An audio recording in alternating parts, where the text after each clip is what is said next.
Senate, Democrats do. Joining me now live from Burlington, Vermont is Senator Bernie Sanders. Senator, thanks so much for joining us. We always appreciate it. Let's start with the Supreme Court. Democratic Senator Jeff Merkley is vowing to filibuster Neil Gorsuch, President Trump's pick. Senator Merkley believes that McConnell and the Republicans stole that seat from the Democrats. He is, of course, Merkley, the one senator who endorsed your presidential bid. Will you be joining Merkley's filibuster? Well, I think there's no question but that the nomination should get serious debate and have 60 votes. Have 60 votes. To do it less, to change the rules under which we have been operating for many, many years would be absolutely unacceptable. And I'll tell you why, Jake. We are living in a dangerous and unprecedented moment in modern American history. What this Supreme Court decision is about is whether or not we continue Citizens United and allow billionaires to buy elections. It's whether or not we continue Roe versus Wade and allow a woman to control her own body. It's whether or not we have a Supreme Court which protects the right of the government to make sure that climate change is dealt with, whether workers have the right to join unions. So this is a major, major nomination. It should require 60 votes and a very serious debate. So you are going to be joining Jeff Merkley in requiring 60 votes to cut off any sort of filibuster? Look, Obama's nominations required 60 votes. So should Trump's, absolutely. So let me show you what you said after Justice Scalia died last February. Take a listen. The Supreme Court of the United States has 9 members, not 8. We need that 9th member. So how does what you're saying now square with your desire for a 9th member on the Supreme Court? Well, it's perfectly consistent. Obama had to get 60 votes. That's the rules of the United States Senate. And if 60 people vote to confirm Judge Gorsuch, he will become the next nominee. That is the process. Those are the rules that we operate under. But again, I worry very much, Jake, that under these very exceptional times, when we have a president who I fear very much is moving us in a very authoritarian direction, a president who apparently has contempt for the entire judiciary, suggests that a judge who makes a decision against them is a so-called judge, a president who attacks all of the media as fake media, who attacks our intelligence agencies as operating in neo-Nazi fashions. I want a Supreme Court that's going to stand up for civil liberties, for our constitutional rights, for the rights of workers, for environmental rights, for the rights of women. So yes, 60 votes to appoint the next Supreme Court justice. President Trump took steps on Friday to begin dismantling the Dodd-Frank financial regulations that were put into place following the economic crash of '08. Take a listen to President Trump talking with Jamie Dimon, the CEO of J.P. Morgan Chase. So many people, friends of mine, that have nice businesses, they can't borrow money, they just can't get any money because the banks just won't let them borrow because of the rules and regulations and Dodd-Frank, so we'll be talking about that. You have long called for stronger banking regulation. There is this study by the Harvard Kennedy School of Government that found that community banks were having a difficult time complying with the regulations in Dodd-Frank. Do you see any upside at all to relaxing any of the Dodd-Frank regulations? You know, it is hard not to laugh to see President Trump alongside these Wall Street guys. I have to say this, Jake, and I don't mean to be disrespectful. This guy is a fraud.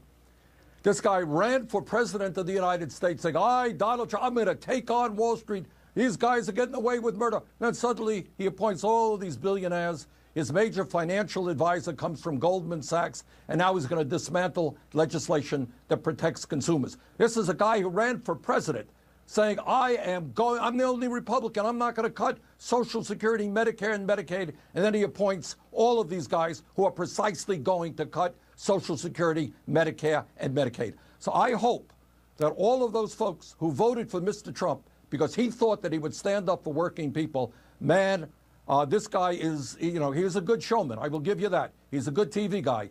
But I think he's going to sell out the middle class and the working class of this country, and that business on Wall Street. He told us, in fact, it's in the Republican platform, he is going to bring back Glass-Steagall. We're going to be dividing up commercial banks from investor banks, from insurance companies. Then he has all of the big Wall Street guys on his side, and now he's working for Wall Street.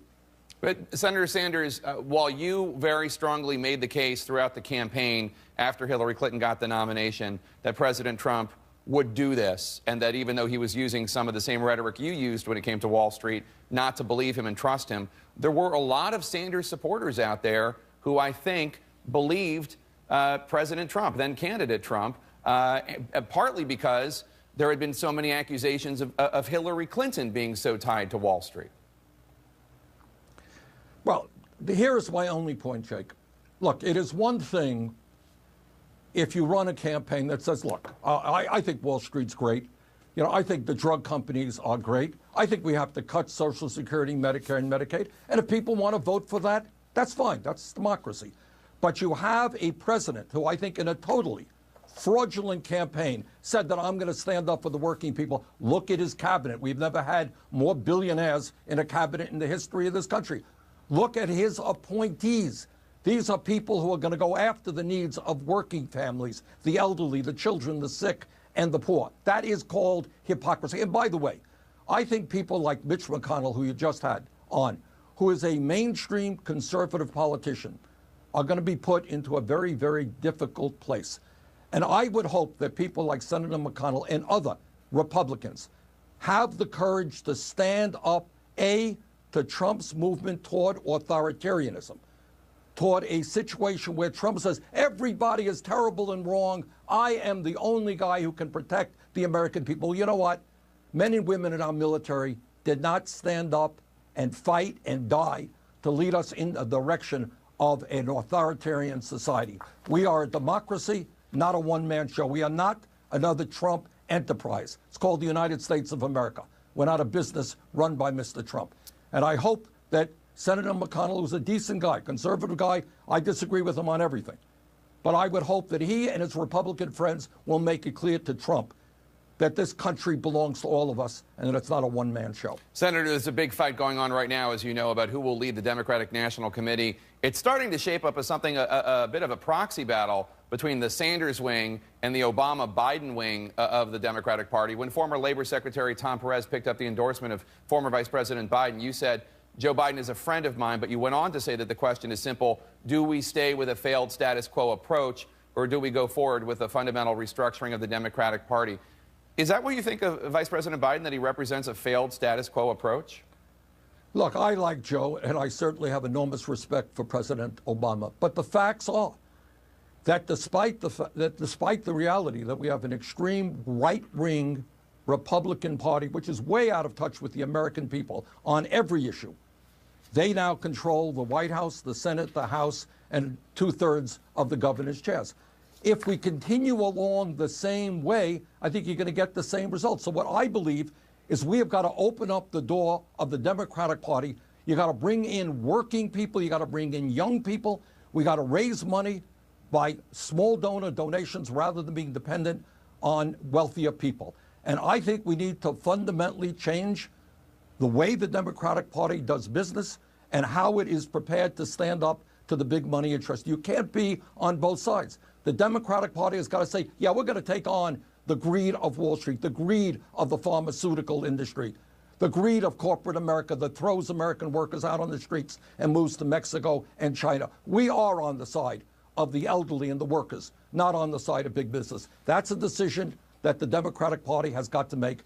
I think you know where I am on that. Senator, I have a lot of questions for you about Obamacare, but I'm going to save them until Tuesday night when CNN brings the debate between you and Ted Cruz live on CNN on Obamacare. I want to ask you, as a closing question, about something that is admittedly rather frivolous. I want to ask you about this bizarre sighting at Paris Fashion Week from Balenciaga. Take a look.